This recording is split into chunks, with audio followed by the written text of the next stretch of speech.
Hello, இன்னைக்கு நம்ம Kerala special சாப்பாடு வீட்டிலேயே செஞ்சு சாப்பிட போடுறோம்னு சொன்னால எல்லாம் ரெடி ஆகிடுச்சு.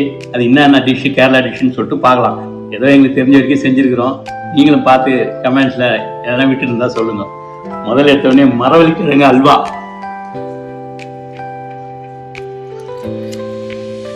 இது மரவள்ளிக்கிழங்கு போட்டு கேரளாவில் எப்பவுமே ரெசிபி செய்வாங்க. அது மரவள்ளிக்கிழங்கு அல்வா. தென் உங்களுக்கே தெரியும், எப்பயுமே கேரளானாலே நேந்திரன் சிப்ஸ் தான். நேந்திரன் சிப்ஸு அதோட எல்லா காய்கறியும் போட்டு ஒரு அவியல். நம்ம சைட்லாம் பொரியல் சொல்லுவோம், அவங்க தேங்காய் திருவி கொட்டி ஏதோ அவியல் சொல்றாங்க. அது செஞ்சு பார்த்தோம், okay.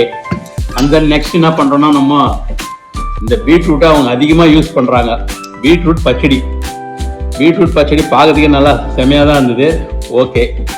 And then more, and then வாழைப்பழம், அண்ட் தென் குடம்புளி ரசமா. அது கேரளாவில் குடம்புளி ரசம் தான் போடுவாங்க. ஏன்னா அது கேரளா ரைஸ். கேரளா ரைஸ் தான், அதுதான் முக்கியம்.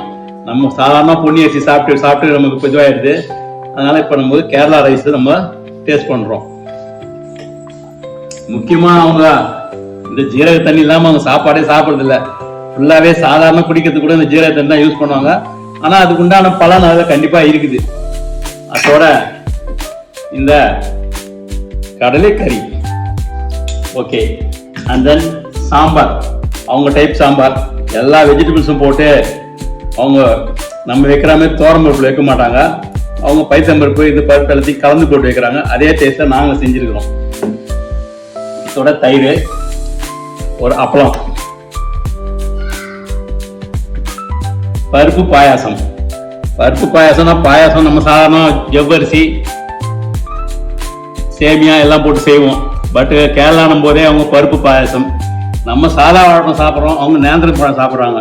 இது எல்லாமே கேரளா ஸ்டைல்ஸ்ல இன்னைக்கு செஞ்சு சாப்பிடணும்னு ஆசை.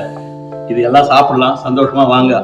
அடுத்தது ஆந்திரா சாப்பாடுல உங்களை சந்திக்கிறேன்.